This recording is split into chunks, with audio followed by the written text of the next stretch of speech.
Hello বন্ধুরা, আমি মিতা। আমার চ্যানেলে আপনাদের সবাইকে স্বাগত জানাই। আজকে আমি পেঁপে দিয়ে মুইঠা করে দেখাবো। আপনারা তো পেঁপে দিয়ে অনেক রকম রেসিপি করে খেয়েছেন। একবার আমার মতো করে পেঁপের মুইঠা বানিয়ে দেখুন, খুব ভালো লাগবে খেতে। মুইঠা বানানোর জন্য এখানে একটা পেঁপে নিয়েছি, আর এখানে 150 গ্রাম ছোলার ডাল আগে থেকে আমি ভিজিয়ে রেখেছিলাম। প্রথমে ছোলার ডালটা মিক্সার গ্রাইন্ডারে বেটে নেব। আপনারা চাইলে শিলনোড়াতেও বেটে নিতে পারেন। এখানে ছোলার ডাল বাটবার সময় 5টা কাঁচা লঙ্কা ও সামান্য জল দিয়ে ডালটাকে বেটে নেব। দেখুন বেটে নিয়েছি। এদিকে আমি পেঁপেটা একদম মিহি করে গ্রেট করে নিয়েছি। দেখুন, গ্রেটারে যে সরু দিকটা থাকে সেই দিকটা দিয়ে পেঁপেটা গ্রেট করে নিয়েছি। তারপর ভালো করে ধুয়ে জলটা চিপে নিয়েছি। এরপর পেঁপের ভেতরে বেটে রাখা ছোলার ডাল, স্বাদ মতো লবণ, হলুদ গুঁড়ো, হাফ চামচ চিনি দিয়ে ভালো করে মেখে নেব। এখানে পেঁপের তুলনায় ডাল বাটাটা একটু বেশি দেবেন, না হলে মুইঠাগুলো বাইন্ডিং হবে না। এরপর রান্নার জন্য কড়াইতে তেল দিয়ে হাফ চামচ গোটা জিরে ও হাফ চামচ হিং দিলাম। হিং ও গোটা জিরে কয়েক সেকেন্ড ভেজে নেবার পর মেশানো ছোলার ডাল ও পেঁপে দেবার পর গ্যাসের ফ্লেমটা মিডিয়ামে করে মিনিট 5-6 এইভাবে নাড়াচাড়া করে যাব। তাহলে পেঁপেতে ও ছোলার ডালে যে জলজলে ভাবটা আছে সেটা শুকিয়ে গিয়ে আঠালো ভাব হয়ে যাবে। তাহলে মুইঠাটা বানাতে সুবিধা হবে। দেখুন মিনিট 5-6 নাড়াচাড়া করার পর এখানে ছোলার ডাল ও পেঁপে থেকে জলটা শুকিয়ে গিয়ে আঠালো হয়ে গেছে। দেখুন কড়াই থেকে নিজে থেকে ছাড়তে শুরু করেছে, তার মানে মুইঠা বানানোর জন্য হয়ে গেছে। এরপর উঠিয়ে নিয়ে ঠান্ডা করে মুইঠাগুলো বানিয়ে নেব। দেখুন ঠান্ডা হয়ে গেছে। এরপর হাত দিয়ে এইভাবে মুইঠাগুলো বানিয়ে নেব। আর আজকের আমি পেঁপের মুইঠাটা সম্পূর্ণ নিরামিষভাবে বানাচ্ছি। আপনারা চাইলে যে কোনো নিরামিষ দিনে বানিয়ে নিতে পারেন। মুইঠা ভাজবার জন্য কড়াইতে তেল দিলাম।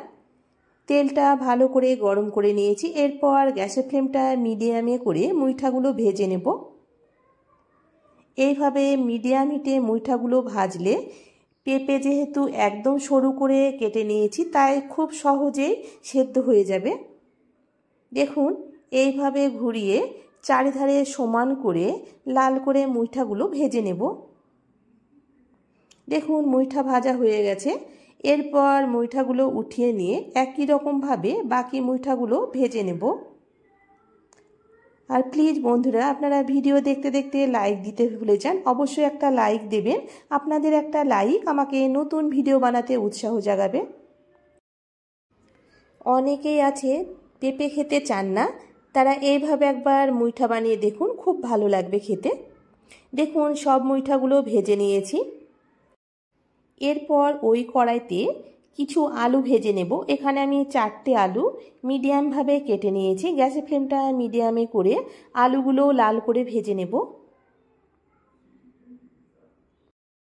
দেখুন আলু ভাজা হয়ে গেছে। এরপর আলুগুলো উঠিয়ে ওই কড়াইতে আবারও তেল দেবার পর গরম মশলা দেব, আর হাফ চামচ গোটা জিরে, 3টে শুকনো লঙ্কা, একটা তেজপাতা দিলাম।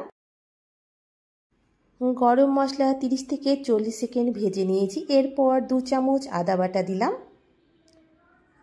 একটা টমেটো বাটা দিলাম। এই সময় গ্যাসের ফ্লেমটা লো রেখেছি। টমেটো বাটা ও আদা বাটা কিছুক্ষণ কষিয়ে নিয়েছি। এরপর একে একে গুঁড়ো মশলা দেব। এখানে 1 চামচ জিরে গুঁড়ো, এরপর 1 চামচ ধনে গুঁড়ো, হাফ চামচ হলুদ গুঁড়ো, হাফ চামচ ঝাল লঙ্কার গুঁড়ো, হাফ চামচ কাশ্মীরি লঙ্কার গুঁড়ো দিলাম, স্বাদ মতো লবণ দিলাম। এরপর সামান্য পরিমাণ জল দেব। এইভাবে যদি সামান্য জল দিয়ে মশলাটা কষানো যায় তাহলে মশলাটা তলাতে লেগে যাবে না। এই মশলা কষানোর সময় আমি ভেজে রাখা আলুটা দিলাম। এভাবে আলুটা দিয়ে মশলাটা কষিয়ে নিলে আলুর ভেতরে মশলার স্বাদটাও যাবে, এবং আলু যেহেতু কাঁচা রান্না করছি আলু অনেকটাই সেদ্ধ হয়ে যাবে। গ্যাসের ফ্লেমটা মিডিয়ামে রেখে ঢাকা দিয়ে রাখবো। দেখুন মিনিট 2 পর ঢাকনাটা খুলে আলুগুলোকে আবারও নাড়াচাড়া করে দিয়ে ঢাকা দিয়ে রাখবো।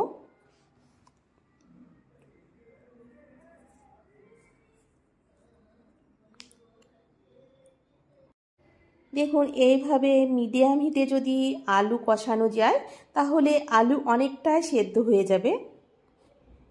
দেখুন জলটা শুকিয়ে গেছে, মশলা থেকে তেল ছাড়তে শুরু করেছে। এখানে আলুর সঙ্গে মশলাটা ভালো করে কষিয়ে নিয়েছি, এরপর জল দেব। এখানে আমি হালকা গরম জল ব্যবহার করছি, আর যে কোনো রান্নাতে একটু গরম জল দেবেন, তাহলে তরকারির টেস্টটা খুব ভালো আসে।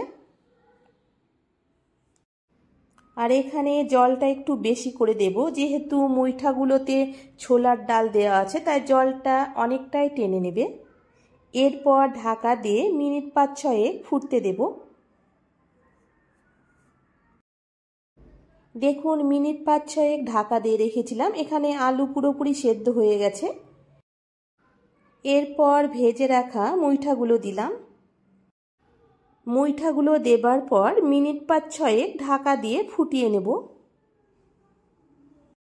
দেখুন মিনিট 5-6 ভালো করে ফুটিয়ে নিয়েছি। এরপর হাফ চামচ চিনি দিলাম, 1 চামচ গরম মশলা গুঁড়ো, 2 চামচ ঘি দিলাম। আর যেহেতু টমেটো বাটা দেওয়া আছে তাই চিনিটা অবশ্যই দেবেন, তাহলে স্বাদের ব্যালেন্সটা খুব সুন্দর লাগবে। আর নিরামিষ রান্নাতে একটু চিনি দিলে খেতে বেশি ভালো লাগে। এরপর 1 মুঠো ধনেপাতা কুচি দিয়ে আলতোভাবে নাড়াচাড়া করে লো হিটে 2 মিনিট স্ট্যান্ডিং টাইমে রেখে পরিবেশন করব পেঁপের মুইঠা। দেখুন এখানে ঝোলটা একটু বেশি করে রেখেছি, যেহেতু ডাল বাটা দেওয়া আছে তাই ঠান্ডা হবার পর ঝোলটা অনেকটাই টেনে নেবে। দেখুন এখানে পেঁপের মুইঠা দেখতে যেমন সুন্দর হয়েছিল, খেতেও অসাধারণ হয়েছিল। আশা করি আমার আজকের রেসিপি আপনাদের ভালো লেগেছে। ভালো লাগলে অবশ্যই কমেন্ট করে জানাবেন। আজকের মতো এই পর্যন্ত বন্ধুরা, দেখা হচ্ছে পরবর্তী ভিডিওতে। ততক্ষণে সবাই ভালো থাকবেন, সুস্থ থাকবেন। ধন্যবাদ বন্ধুরা আমার আজকের এই ভিডিওটি দেখার জন্য।